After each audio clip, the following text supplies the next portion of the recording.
Hello, and welcome back to the Road to 2000. As always, my name is National Master Caleb Denby, and I will be your driver on this journey.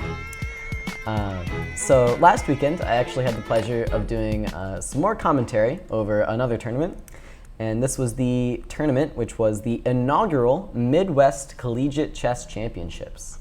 So of course, more and more schools in the Midwest now developing some very strong chess teams with some world-class players, and this was where they all battled it out this year.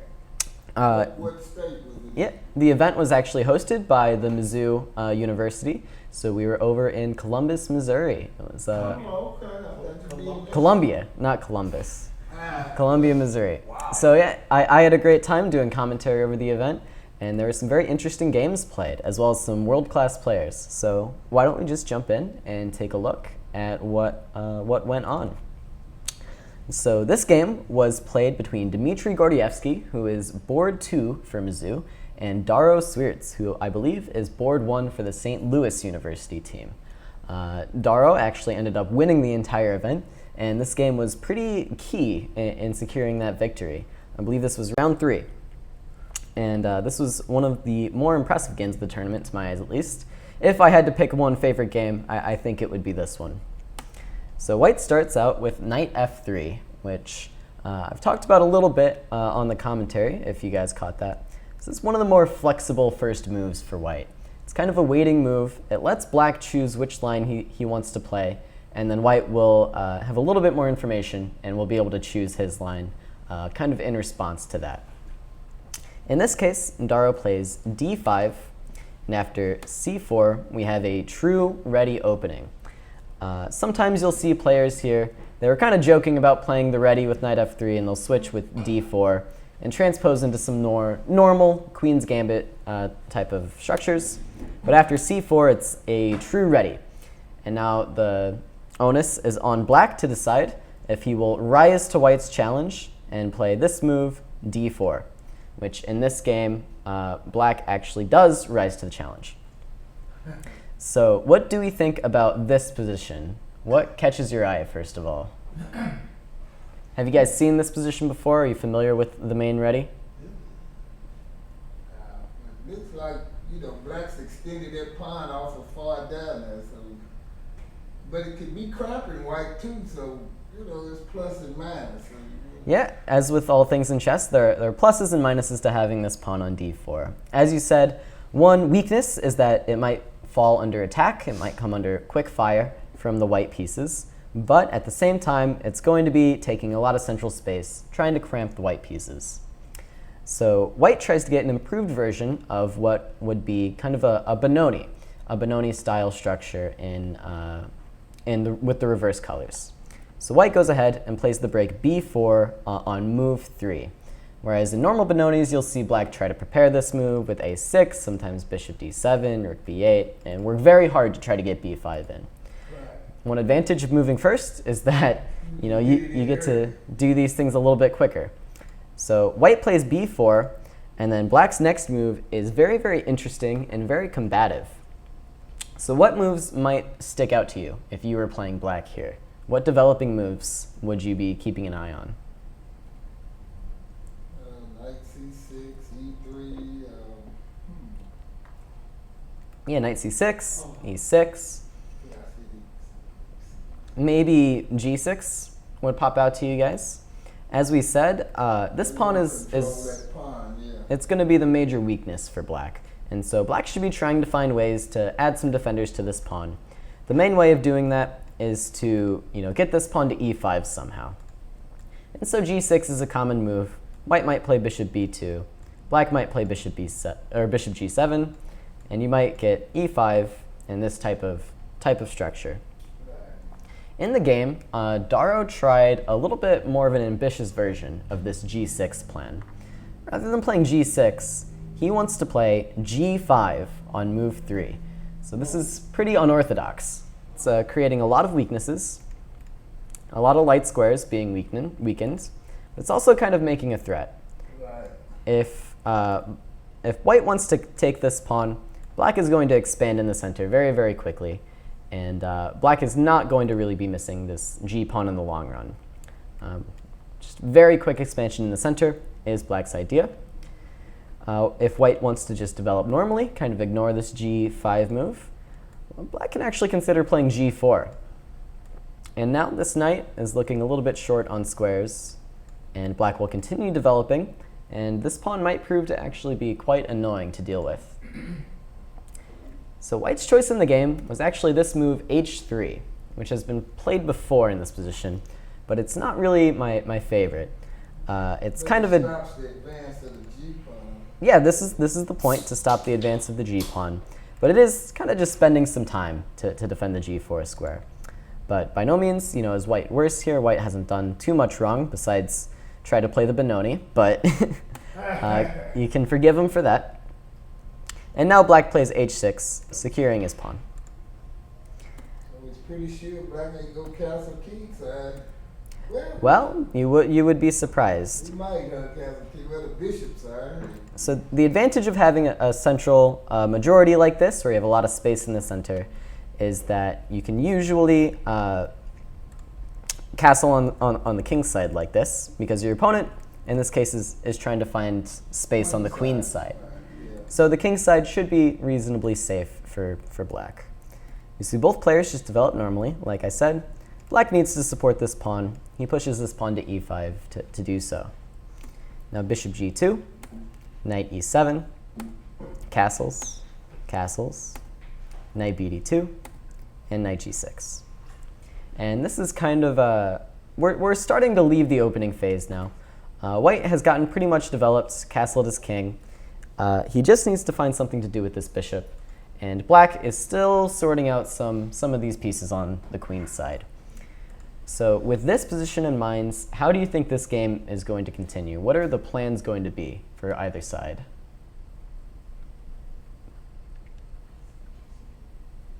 Let's start with the white pieces. What is white going to be doing over the next few moves? Well, you got to develop that rook and the bishop. Yeah, so how do you activate these pieces?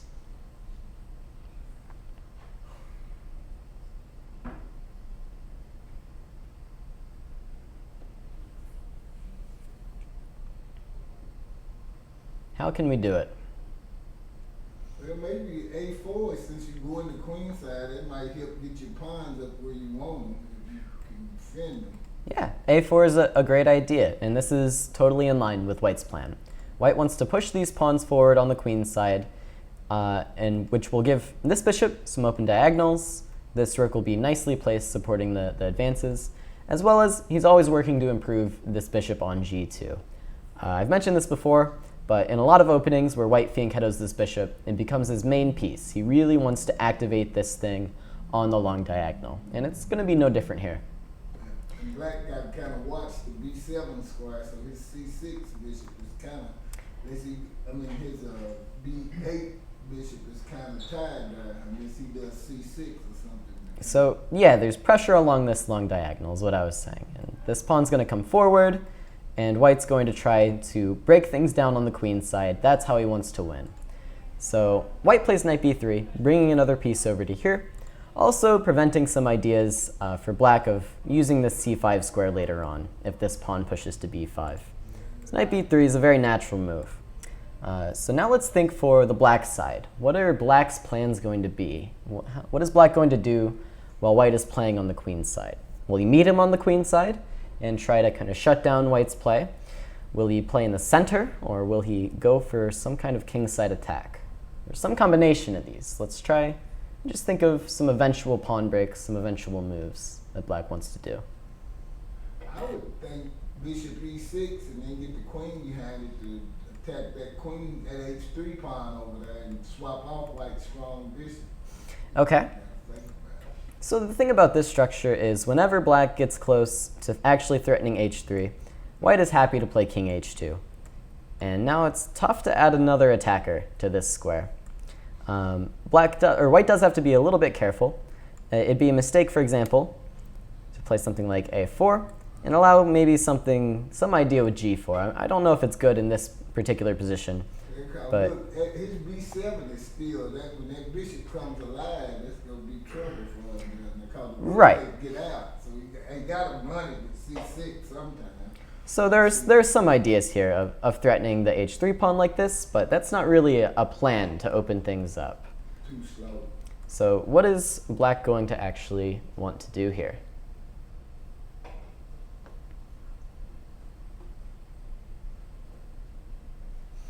So someone in YouTube. Toward the center, like rook to e8 and try to push toward the center. Hit that e.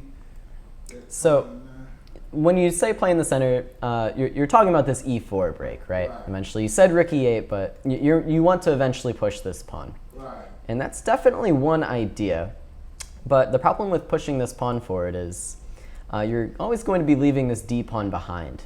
So this is definitely one plan that black can kind of go for here, is playing e4, but you have to have quite a lot of support for it. Okay.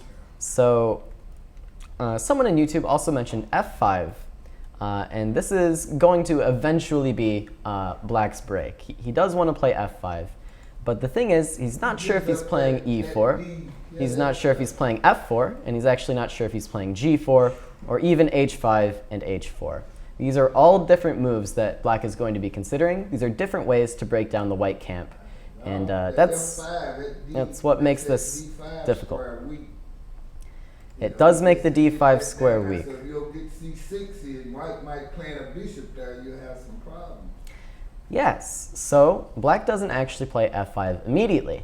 I'm just saying, in the long run, he's going to be playing f5, and things like these breaks are all going to be on black's mind.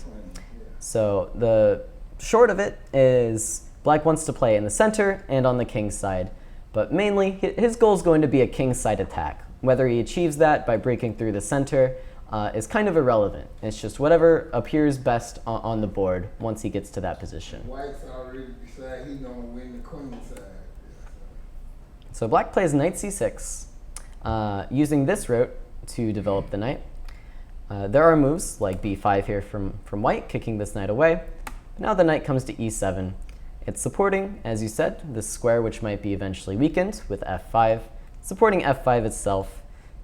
And you can imagine if this knight ever leaves this square, ever jumps into some other square, this knight can come in as well, or even into the f5 square. Well, he's defense and offense, but he's blocking the rook from that 5, so now the rook's got to come out the f5. So white plays a4, and black continues with rook b8. He spends a move to get the rook off the long open diagonal and give this bishop a little bit more freedom for the future plans. White wastes no time, plays bishop a3, and so as we said, white's playing on the queen side, and black is playing on the king side and kind of in the center. And black comes up with this move b6, which I think is pretty important here. If black doesn't play b6, which he maybe could have waited a turn, if he just develops this bishop to let's say d7. Now after something like a5, if you don't play b6 here, now white's going to play b6. And the problem is, yes, you do win a pawn for the moment, but now this file is half open. This b pawn is rather stuck on this b7 square, and white's going to find a lot of counterplay. So b6 is a nice idea for black to slow down white's play, force him not to be able to play this move b6, but rather just keep things a little bit more locked down. And now we see a5 from white. Very natural. Just wants to open the a file, still find counterplay. Black plays bishop e6. White plays knight fd2. Just opening up this diagonal, bringing more pieces to the queen side. We see queen d7. And now, after king h2, like we said, attacking this pawn, white needs to defend it.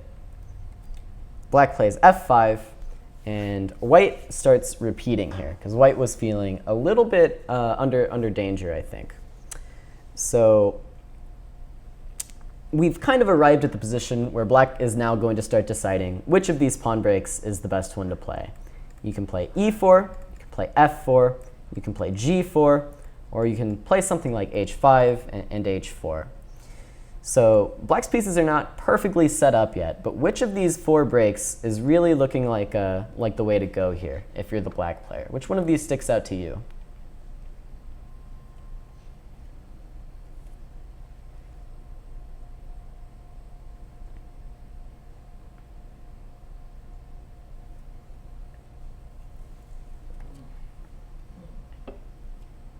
What do you think, Aditya?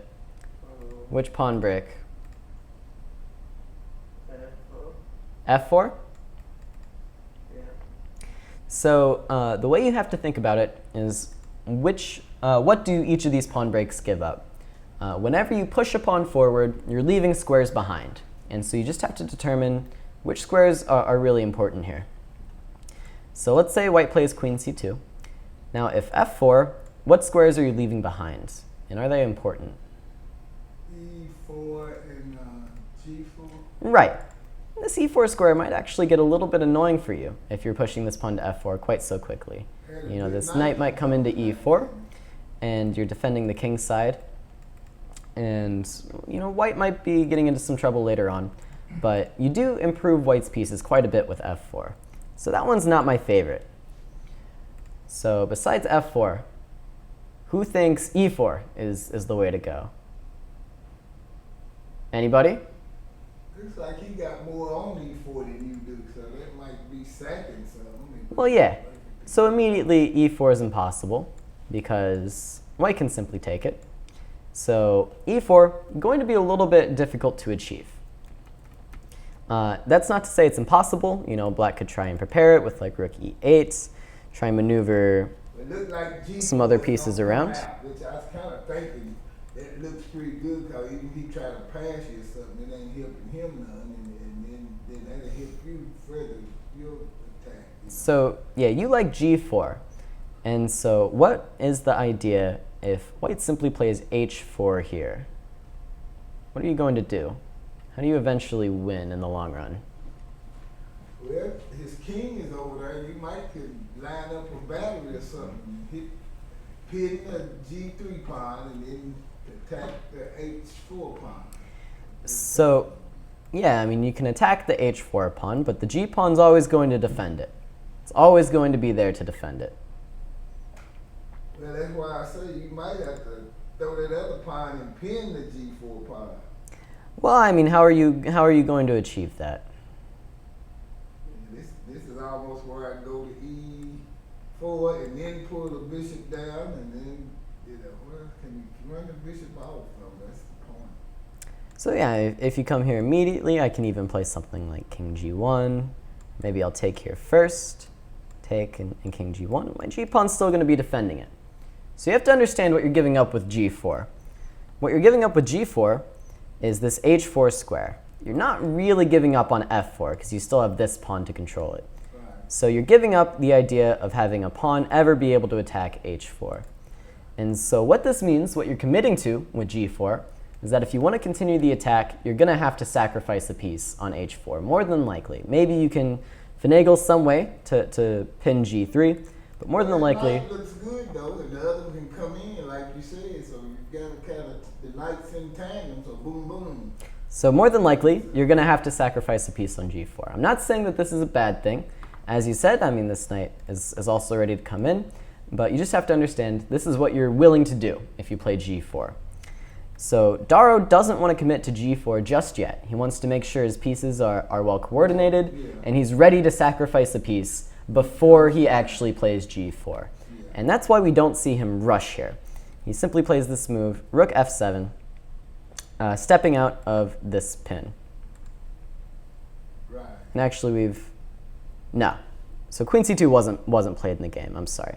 Queen c2 was my example move. He could double his rooks too if he, you know, instead of help in the attack if something start going down the file. Yeah, so we'll talk about the specifics in just a second. But the point is, he's not rushing things with g4 just yet. He wants to make sure he's ready before h4 happens. That's why he's a GM, he's prepared. So bishop c6 was white's choice.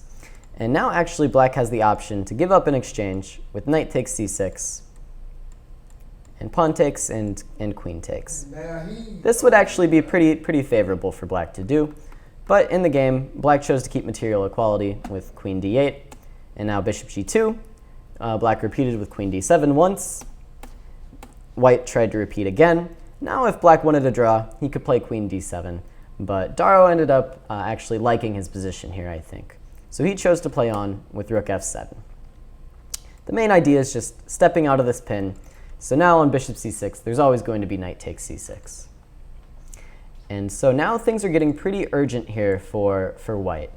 So you know that this g4 idea is coming soon. And then black is really going to start, sacrificing, opening things up on the king's side, and you're going to get checkmated. Unless you can force him to draw his attention back to the queen's side. So in the game, Dmitry Gordievsky played bishop b4 here, which is not my favorite move. I don't think it's his favorite move either after seeing what happened in the game. He just wanted to open things up for his rook and eventually capture, and bring the rook in. But it's all just a little bit too slow. So what are some faster ways of playing for white? How can we get counterplay more quickly on this queen side?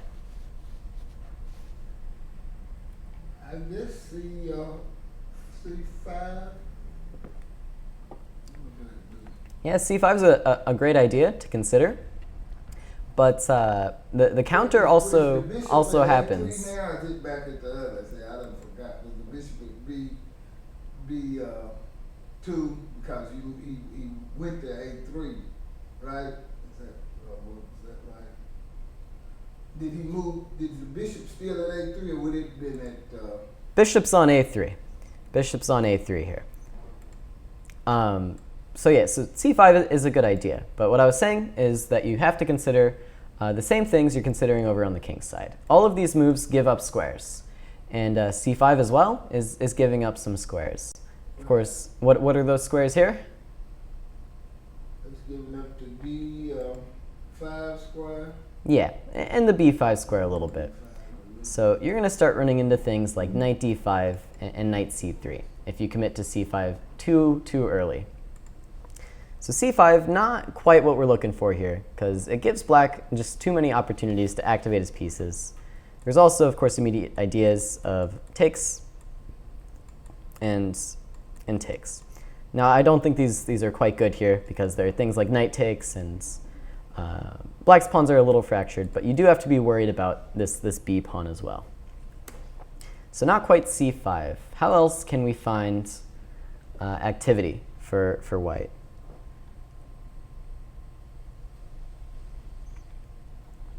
So there's some ideas in the YouTube chat. They want to take on a6, and I'm assuming a takes b6. Then they want to take on e7. And now they can bring the rook into a7, yeah. And this is what I was actually thinking during the game that Dmitry would go for, something like this. And I think what drew him away from this was he thought this bishop was pretty nice on a3, and this knight on e7 wasn't so important for black. But one huge advantage to it is it's kind of gaining time here. White wasted no time playing bishop b4. He takes, black takes back, and already the rook lands on the a7 square. And plus now the queen can come over. He might just take over that file down there. Well, yeah, this file's never in question thanks to this bishop on g2. A8's always going to be covered. And now you can start considering things like c5, and this is what's really going to break the game open. Imagine like black continues on the king's side over here, but now your counterplay on the queen's side is coming a little bit more quickly. And so I think that's what white really needed to do here, is play with a little bit more urgency, because the attack on the king's side is coming quite quickly. Dara plays bishop f6. Like I said, he's aiming to eventually sacrifice a piece on this h4 square. So he's preparing his pieces for it in the best place possible. D8, I didn't think about it controlling from D8. I thought about controlling the G3 square from D6. Yeah, so A takes B6, A takes B6 was played. Rook A6 comes in from white. And this move was a little bit confusing to me at first. I didn't really understand why I put the rook on A6 when on A7 it's attacking C7.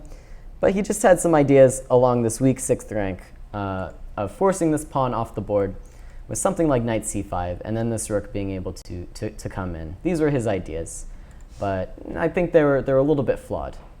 Although definitely white is already in some danger here.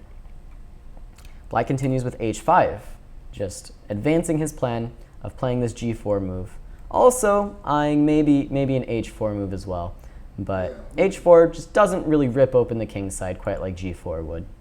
Right. But it keeps him from going to h4, but again, like you said. Yeah, so queen c2 is played, And now is the time to strike, says Daro.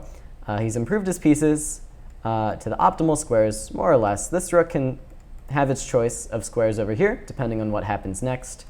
The queen's already well placed. It supports this long diagonal, or not long diagonal, just regular length diagonal from d8 behind this knight.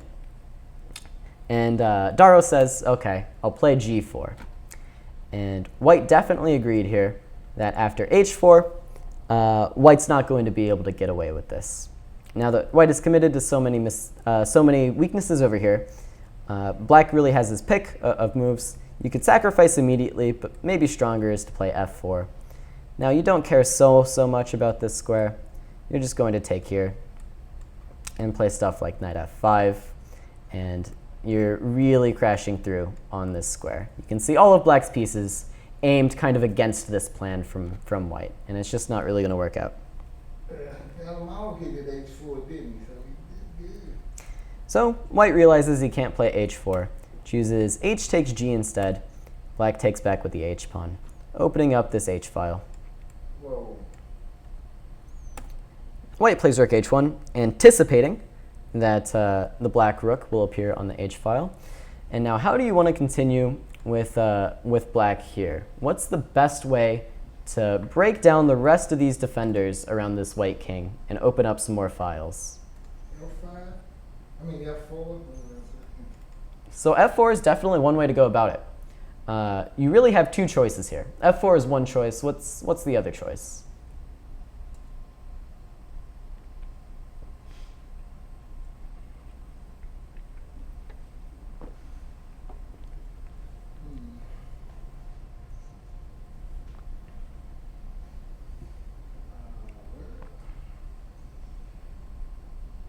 How can you open up more files around the king? f4 is definitely one option. What's the second option?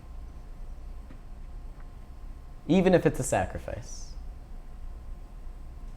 Whoa. The knight coming to h4? Well, yeah, I mean, knight h4 is possible. What would it be doing that, though? Yeah, So white doesn't... The pawn, and the queen... White doesn't have to take it, and even if white does take it, you're not really opening too many things. You are getting rid of this pawn, but it's not the only way. Yeah, someone in YouTube has said e4, and this is in fact the other choice here. Yeah, I was thinking but it's okay. And e4 was what Daro played in the game. f4, I think, would be still a very pleasant position for black. I don't think this is throwing away the advantage or anything, but it does, like I said, give white some squares. And so the way black has done it is actually an idea that is used, I wouldn't say commonly, but it is a very nice idea for when you have a huge advantage in the center and you're not sure how you can advance it to cause weaknesses without giving your opponent squares. And the way you can do that is actually by sacrificing one of your pawns. So he plays e4 first. And now after d takes e4, you'll notice in all the lines where this pawn moves to f4, suddenly the white knight cannot appear on the e4 square anymore because there's a pawn in the way. And this was exactly Daro's choice. D takes e4, and now he breaks through with f4. And this is the way that Daro makes sure that the white pieces do not have a path back to the king's side. He plays e4 first, forcing white to capture, and now that white has captured, this square is of no use to him at all. In the game, things are already looking pretty dire. Perhaps Dmitry could have tried to survive with something like king h1, but he's just going to be much worse. He couldn't do what? So yeah, this is the idea. Before you give up the e4 square, you still have this pawn defending it, forcing white to take back with the pawn. And now f4 comes, and this square cannot be used. So Dmitry could try to survive maybe with king g1. This is what the computer wants to play.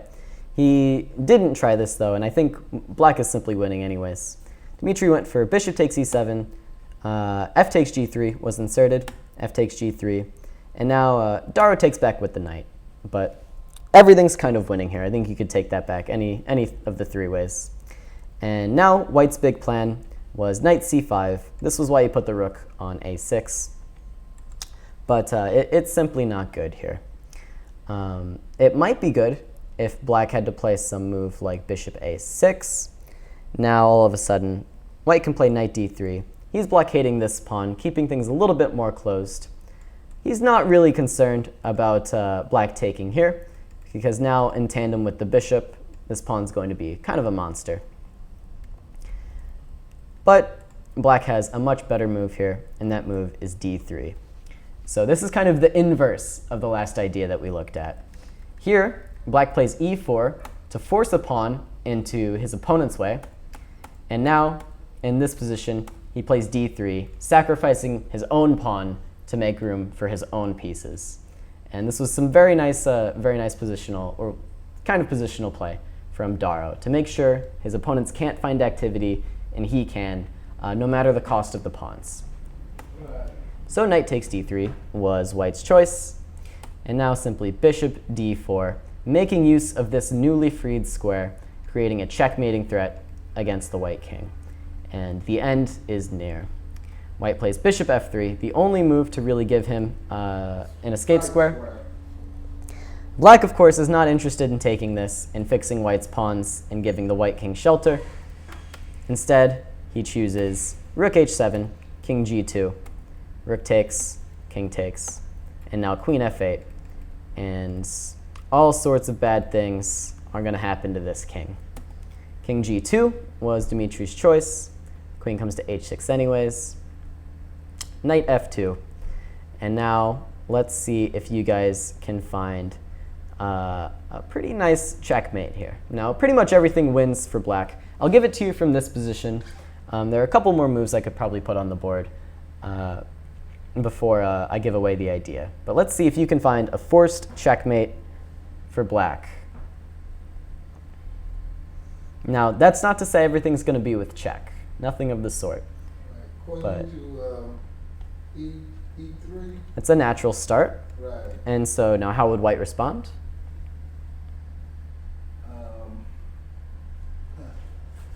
You got to try to move that knight. So I guess, well, he can't take the pawn. You got to move the knight to D1 or something. Well, if you come to D1, this is checkmate in 1. Okay. So you need this H3 flight square.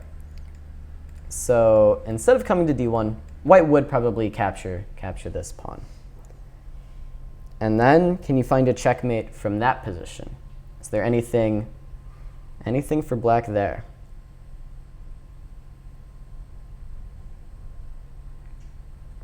Goes to the back square like you said, didn't it? Yeah, okay, queen G1. But now, white has this extra square. So how can we deliver the final checkmating blow? Just go over to the, let's see, the knight is down. Can't you just go over to the H1 square? Because the bishop is up where the pawn was, and you can't go up. But is that right? No, I'm a little confused. The line is queen E3, knight takes G4, queen G1, king H3. Oh, the knight too. So the bishop is still there. Huh? Yes. Oh,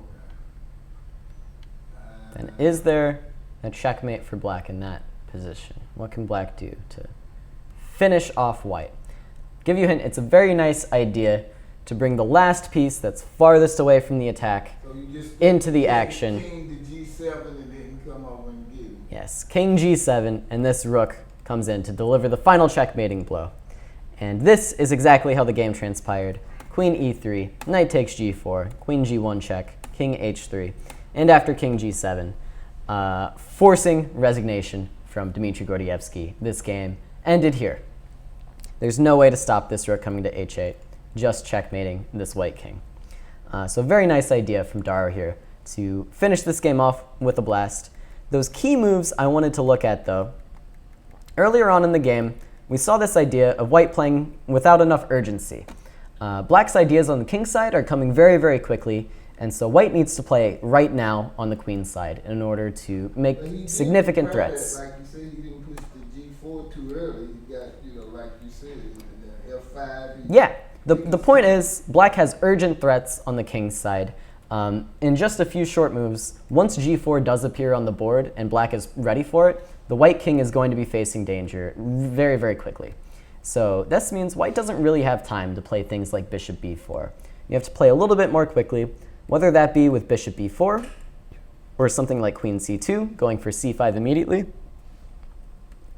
Sorry, of course, that would not be bishop b4, whether that be something like queen c2 or a takes b6 and bishop takes e7, bringing the rook in immediately. You just have to do something more quickly than white really did here. Bishop b4 was the first kind of big mistake. And now the nice ideas I wanted to go over once again for black. Choosing the pawn break based on which squares it gives up. So he prepared for these dark squares that g4 gives up. And since white was unable to make use of those, he was forced to open up file number 1 in front of his king. And then this nice idea with e4, taking away the other weak squares created by pushing these pawns. So rather than f4 immediately, giving white this nice square on e4 to help defend, e4 first, forcing a pawn to that square. And now after f4, things are opening up and the white pieces are still helpless to defend. And then that rook on a6 was pretty silly, doesn't it? It didn't ever do anything. Yeah. But even if it was at c7, I don't know that it was going to do much. So I was the queen, you know. Yeah, the point is white didn't have enough time to make his threats on the queen side urgent. So he ended up half committing to the queen side and then having to give up and come back to the king's side, but it was already too late to stop black's attack. And that's why this game went to Dariusz Swiercz. I think this was the nicest game of the tournament. Daro really played this game well, showed a lot of understanding. Especially this move, e4, I found to be very, very nice from Daro. And so well-deserved victory, well-deserved tournament victory as well. He did end up winning this tournament. He scored 4 out of 5 in the classical portion, and then defeated his teammate, Nikolas Theodorou, on tiebreaks. And which one did he lose? Was it an e4 game or a d4? So he drew 2 games and won 3 to get to that score. And speaking of Nikolas Theodorou, I didn't think it'd be fair to him to leave him out of all the fun. And so this was his nice game, also against Dmitry Gordievsky. Dmitry getting a little bit picked on tonight, but that's okay. I do want to get through this game and take a quick look at one more, so I'm going to go through this one a little bit more quickly. Okay. It was a King's Indian defense, and white played this idea with h3. So some of you might be familiar with the classical King's Indian. I've done a couple lectures on this, where black plays in the center like this, e5, knight c6, and the idea is eventually black wants to break through with f5 and f4 and come checkmate white. But all of his ideas are really starting with this f5 move. And so what we see from white's opening here with h3 is he's already kind of telegraphing that he's going to be fighting for this f5 square. We see after castles, bishop e3, knight a6, g4. This is white's big idea. He's locking down this f5 square, making it so that black's ideas of f5 are not going to be quite so easy to achieve and might, in fact, end up weakening his own king more than white's. You know, white might not commit to castling quite so quickly, might use this g file, might launch his own attack on the king's side. Yeah, white used to try to exchange bishops like in Sicilian, didn't queen d2 and then swap the bishop off g7 if he can. So there are a lot of plans here. This plan does not make the most sense in this structure. It makes a lot more sense in a Pürz. In this case, though, where we usually see black breaking in the center with e5, this bishop actually does not become a very important piece once the center is closed with e5. Yeah, that's true. Well, he has to redevelop it usually. So black understood in this game that f5 wasn't going to be the way for him to gain counterplay. So instead, he chooses knight a6 and starts to play on the queen side. Knight e2 from white, knight c7, and bishop g2. e5 is played. d5 is white's choice. Now we see c takes d, and let me ask you another question here. So what is black going to be doing in this game? What is his plan going to be? Is he going to eventually challenge white's claim to the king's side, something like h5, forcing these pawns off the light squares? He's going to eventually in fact, play something like f5, still challenging white on the king's side. Or is he going to play on the queen's side somehow? Somehow find play over here? What do you think? Well, right now, white can grab that open c file, flat. Yes, so the c file, white can get to it first, but where is black going to play? What are his intentions?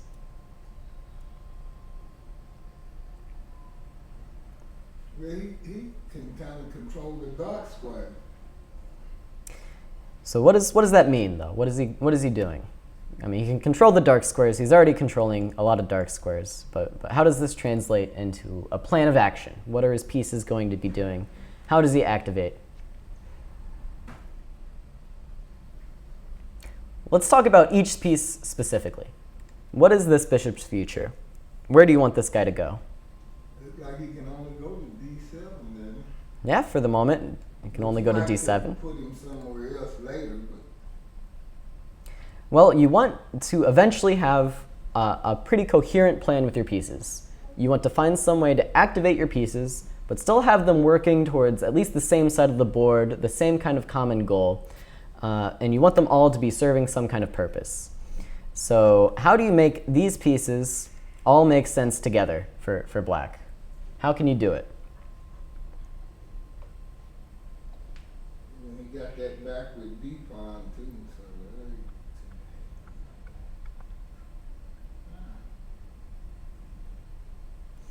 It's a very difficult question. And when I was doing commentary over this game, I didn't really see what black was going to do. And I was kind of talking up white's position. I thought white was doing great here. But actually, Dmitry had a pretty coherent plan going on.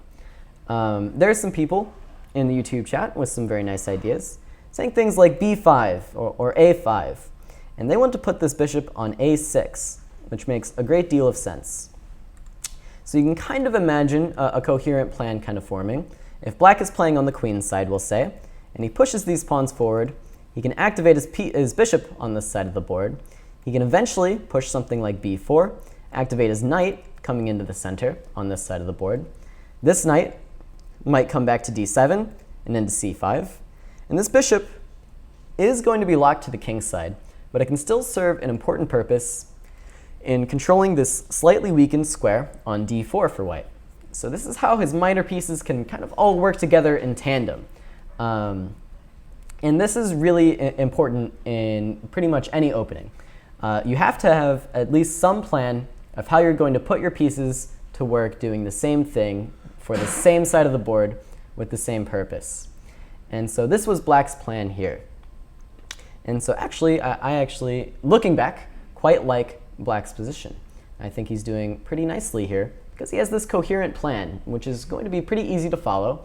In the meantime, white's plan is a little bit less obvious. There are downsides to pushing things like f4 and actually trying to checkmate black, and it's a little more difficult to see how this bishop is going to make sense with the rest of these pieces.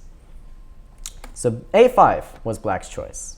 And after knight g3, black just continues with b5. He immediately is gaining the space on the queen side, making room for his pieces. White castles, and bishop a6. Why wait around? He activates this bishop, and now we'll see b4, and these things are all going to start coming on the board quite quickly. Rook e1 for white. And you can kind of see that white is starting to falter a little bit. He has to play moves like rook e1. He's going to bring this bishop back to f1 likely to just try and challenge what is now one of black's most powerful pieces. And in the meantime, he's not making any progress on the king side. So what black did in this opening, I think, was actually very, very impressive because he found a plan for himself while his opponent didn't really have much to do. Queen b8 was Dmitry's choice. It's a very interesting idea. He wants to activate this rook, but he also wants to commit his queen to the queen side. So rather than play a move like queen d7, which would serve largely the same purpose, queen b8, this queen already influences the queen side and still makes space for the rook. Rook c1 is white's choice, and black continues with knight d7. So like I said, this bishop controls d4. This knight comes back to d7, eyeing more squares on the queen side, and black's pieces have finally started to make sense. And so I was actually very, very impressed with the way that Dmitry was playing this game. I thought he was simply outplaying his international master opponent, Nikolas Theodorou. But we'll see things do start to eventually go wrong for him. Bishop f1 was white's choice. Rook c8. Black commits all of his pieces to the queen side, and you see white is kind of left a little bit haphazard here. This knight on g3 wants to play on the king side. This queen might want to come to the king side. This rook is staring at his own pawn. White has one rook on an open c file, and this knight seems to be committed to the queen's side. He's kind of scatterbrained, which is why I think black was doing quite nicely here. A4 is white's choice, and black wants to break it open on the side where he's stronger, so he does not play a move like b4, which invites things to be a little bit more closed on the queen's side. Rather, b takes a4, opening things up, giving his pieces more open files, more open diagonals. Knight takes a4 from white, and you see that this knight has been kind of completely sidelined. This bishop captures, the rook captures back, and now knight b5. And you see this last piece for black finally starting to make some sense. It's controlling this d4 square indirectly, allowing this knight to perhaps plant itself here. Queen d3 is white's choice, knight d4 from black, rook takes, queen takes, rook c1, simply queen d8 from black.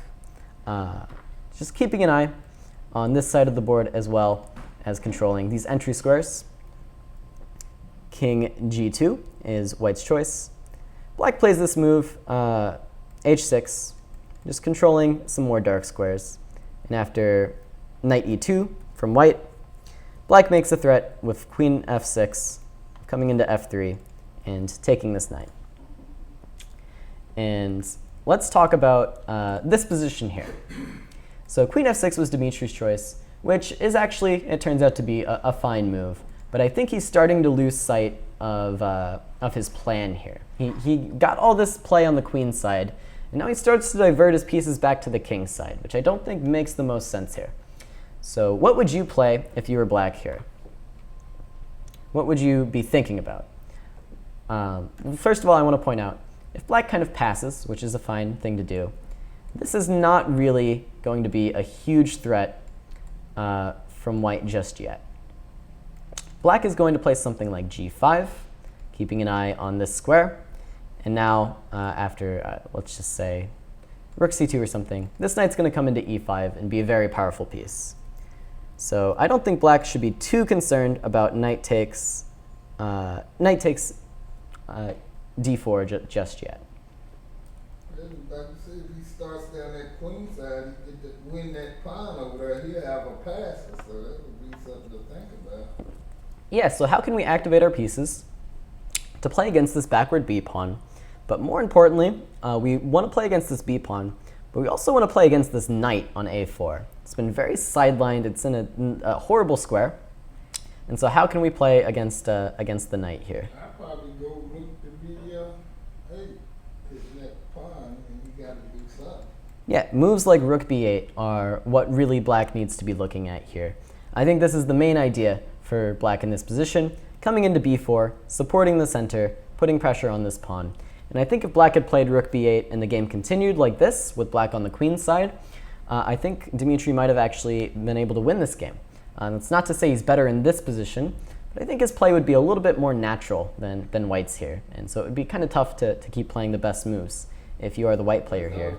He could double. If he gets the rook to b4, then the queen could come back there. You know what I'm saying? So yeah, there's a coherent plan on the queen's side for black. And this is really the way black should be playing. After queen f6, though, white plays bishop d2. The idea being this queen now controls f3. And here's where Dmitry really made his big mistake. After bishop d2, black simply has to come back to d8, keep an eye on this c7 square, not allow the white rook to infiltrate. Instead, though, we see queen h4. And I do want to mention, after queen d8, white really has no better than bishop back to e3, and we might have seen a repetition here. But Dmitry wanted a bit more. He plays queen h4 instead, allowing this rook to come into c7. And now, all of a sudden, with this queen sidelined over on h4, things have really started to go wrong for black. You see this knight come into f6. This queen's looking even more trapped now. Now knight takes d4, e takes d4, bishop f4. White has opened up access to this weak d pawn and forcing moves like knight e8 from black. And the queen's getting pretty much stuck over there. And so what was once a very nice position, logical position for all of black's pieces, black is now the one looking a bit scattered, with none of these pieces really working together towards any kind of coherent plan. Rook d7, rook b8, bishop g3. This queen comes back to f6, and white simply expands on the king's side now. And these pieces are actually starting to work together. Oh, I pressed the 0 key. Big mistake. We'll come back here. h4. Rook d8 is black's choice, trying to get rid of one of these attackers. But rook b7, and things have gone horribly wrong here.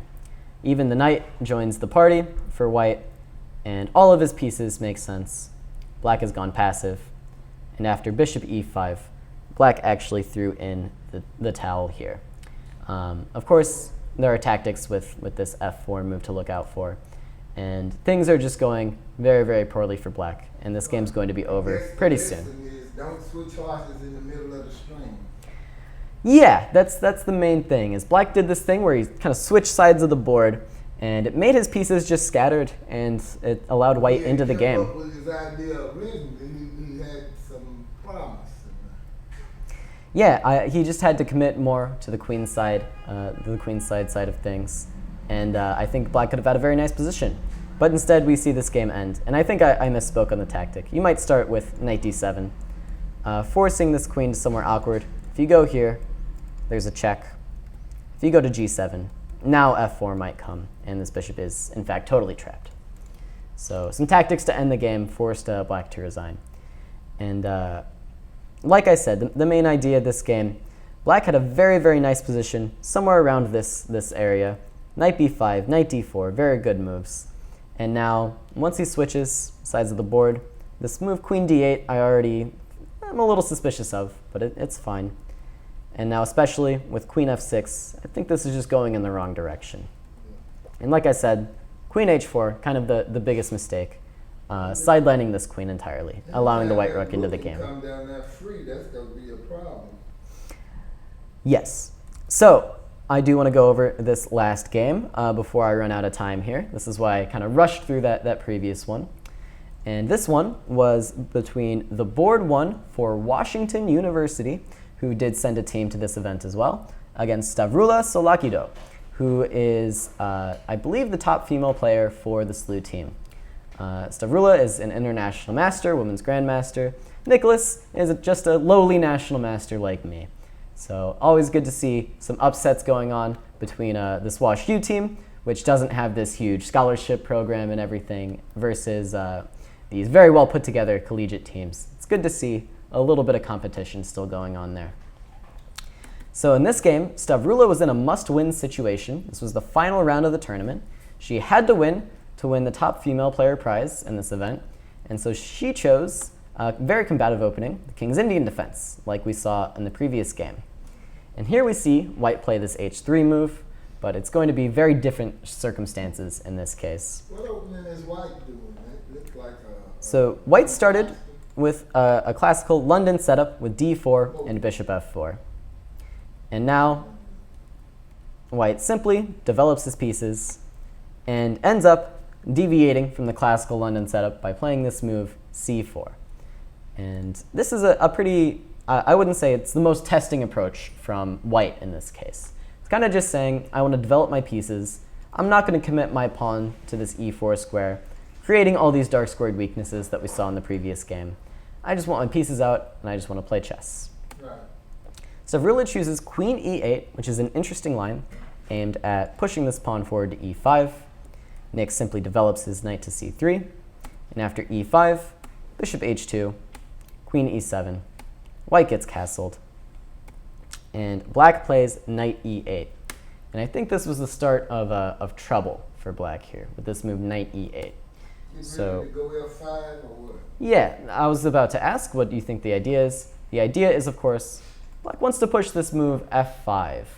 But the fact is, white hasn't committed to e4 yet. And f5 is going to come with a lot less tempo, a lot less, urgency and force. And it's going to be weakening a lot of squares on this diagonal, especially.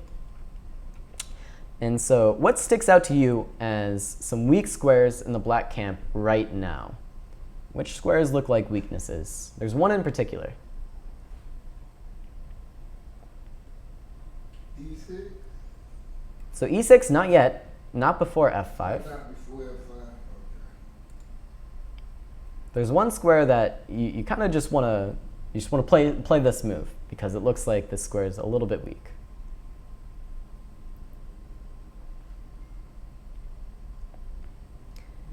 D5? Yeah. Sorry, what was that? D5? Yeah, that's exactly right. This d5 square. Someone on YouTube had it as well. So this move, knight d5, is going to be very, very important in a lot of these lines. And because of that, I think black just needs to adopt this approach. Play this move c6 rather than knight e8, and you can still contest these squares in the center using this knight on f6. And white might play rook c1, still go for some idea involving c5. Black's going to be a little bit more prepared with this defense of the d5 square. In the game, though, we saw knight e8. White does play rook c1, and now black plays f5. And so I might have already hinted a little bit at what white is doing here. But what is going to be the big move for white? Doesn't have to be now. It can be later on. How is white going to open things up favorably for himself?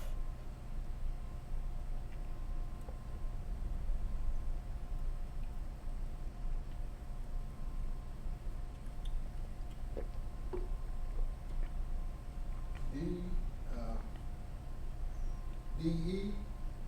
D takes E is certainly one option. You're right in thinking that we need to loosen up the dark squares, right? We have this bishop stuck on h2. This is going to be the piece that we're looking to improve here. So the only way we can improve it is by loosening up, softening up this pawn chain for black. So D takes E is one way of trying to do that. I think, though, black might be able to just capture back with the pieces in this case. And if you trade again, this bishop's not going to really survive the battle. And I'm not saying this is bad for white. I'm just saying maybe this isn't what he actually wants to be doing. Be a little better. Yeah, c6 still coming. C5? Yeah, c5 is exactly right. We want to That's the rooks back Yeah, there. we want to completely rip open this diagonal and expose the kind of discoordination of the black pieces for the moment. White's much more prepared to deal with the opening up of the center, as well as this diagonal, than black is currently. And c5 is simply the way to go about this. And white is simply already winning in this position. Black made a couple inaccurate moves, allowing white to break through early on, and Nikolas wastes no time. He just breaks through with c5, and he's entirely winning here. So d takes c. Knight d5 was Nick's follow-up, the best move.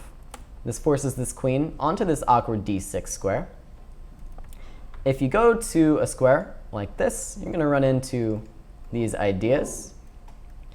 And if you go to d8, you're simply going to be losing this pawn.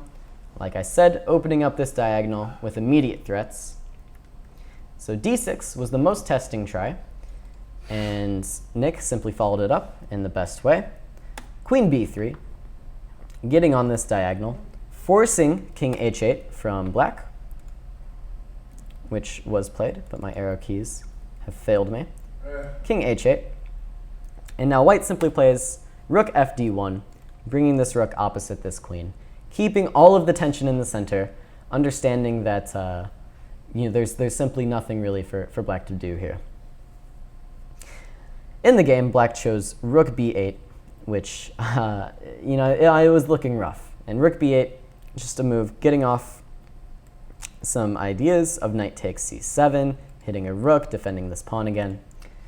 But obviously not the greatest move. And then Nick played a move that I really didn't like, but it was winning, so I'll give it to him. He played d takes c5. Rather than d takes c5, I would have much rather preferred to see him open up this diagonal. This is the diagonal that I thought was critical for him to open up. But so something like d takes e5 would have been my choice. The queen, the bishop, and the knight. And there are simply tactics here. Sorry. And you actually want to take this with the bishop. Bishop takes e5. And now after queen a3, all of the queen side is really going to be falling for black. For example, a6, knight takes e5, and you're just getting demolished on the queen side. Okay, I didn't see that far. Well, you don't really have to see that far. The point is, both of these moves are good. Nick's move wins, so we'll just stick with it. Knight takes c5. Queen c4 was Nick's idea, and now he's actually swinging this queen over to the king's side. See knight e6, queen h4. And there's some very nasty threats here. We don't have time to look at all of them. But things like knight e7, threatening to take g6, hitting this queen. This knight is defended. So very nasty stuff. Black felt the need to play g5 just to give himself some time to deal with this queen. Knight takes g5 was Nick's choice. Knight takes g5, queen takes g5. Now after c6, knight e7, queen f6. You see takes, and then Nick's big move of the game to really secure the win here. I'll ask you guys if you can find it at home or here in the audience. What can you do with white here to really seal the coffin for Stavroula? What can be done?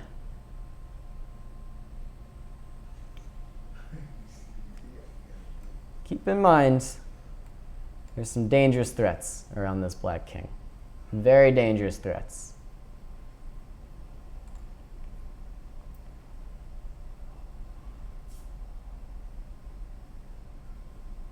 Any ideas? Don't see anything. Anybody at home? Nobody at home? All right.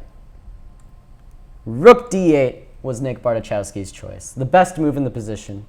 Attacking this bishop a second time, pinning this knight to the rook.